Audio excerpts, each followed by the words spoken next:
पहला दृश्य। जंगल का दृश्य।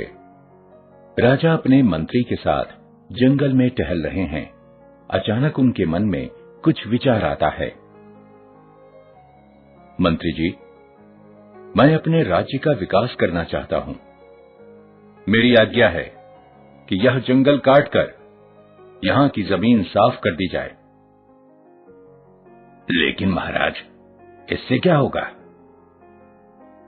इस साफ सुथरी जमीन पर हम तरह तरह के कारखाने खुलवा सकते हैं।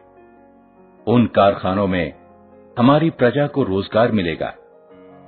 उनके रहने के लिए कारखानों के पास ही बस्ती बसाई जा सकती है। बात तो आपने 16 आने सच कही है महाराज। तो फिर देर कैसे? कल से यह काम शुरू करवा दीजिए। जो आज्ञा महाराज।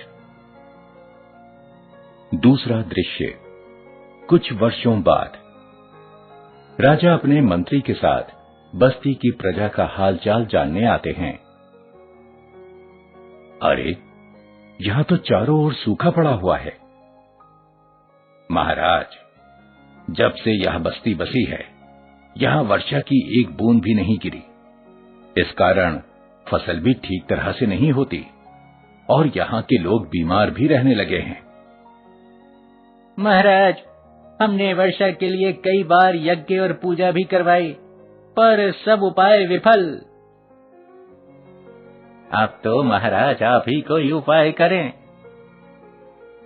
राजा मंत्री के कान में कुछ कहते हैं। मंत्री जाते हैं और एक महात्मा जी को बुला लाते हैं। राजा महात्मा जी को सारी स्थिति समझाते हैं। राजन, आपकी समस्याएं इस इलाके में मोर के नाचने से हल होंगी।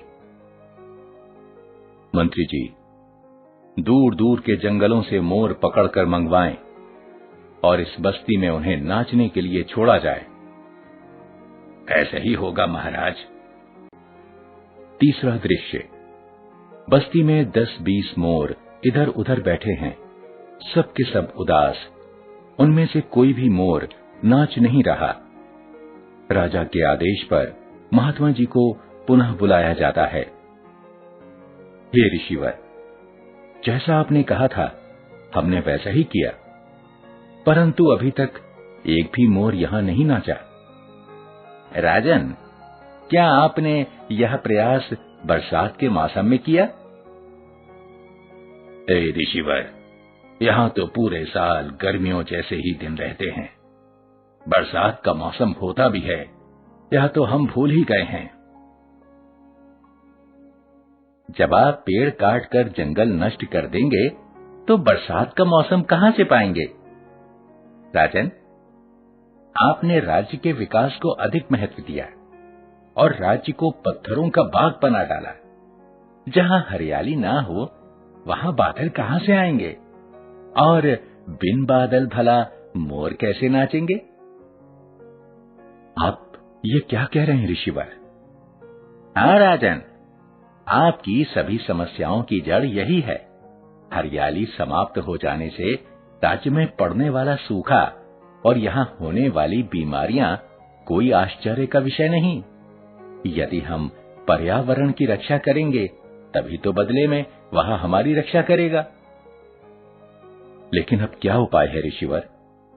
राजन, अभी भी समय है। आप इन बस्तियों में जगह जगह पेड़ लगवाएं, कल कारखानों के आसपास बाग बनवाएं। ये पेड़ यहाँ के वातावरण को शुद्ध कर देंगे। हरियाली होगी तो आसमान में बादल छाएंगे। बादल देखकर ही मोर नाचेंगे।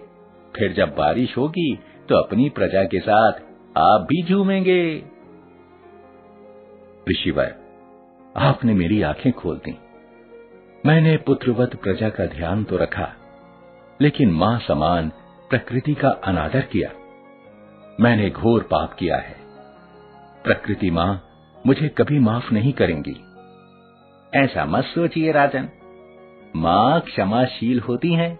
आप अपनी गलतियों को सुधार लेंगे तो वे भी आपको माफ कर देंगी। मंत्री जी, महात्मा जी के सुझाव पर शीघ्र ही कार्रवाई हो। जो आज्ञा महाराज। चौथा दृश्य। बस्ती में हरियाली छाई है। मोर पंख फैलाए इधर उधर नाच रहे हैं। लोग मस्ती में झूम रहे हैं, गा रहे हैं। पेड़ लगाओ, धरती को खुशहाल बनाओ। हाँ जी, पेड़ लगाओ भाई, पेड़ लगाओ, धरती को खुशहाल बनाओ।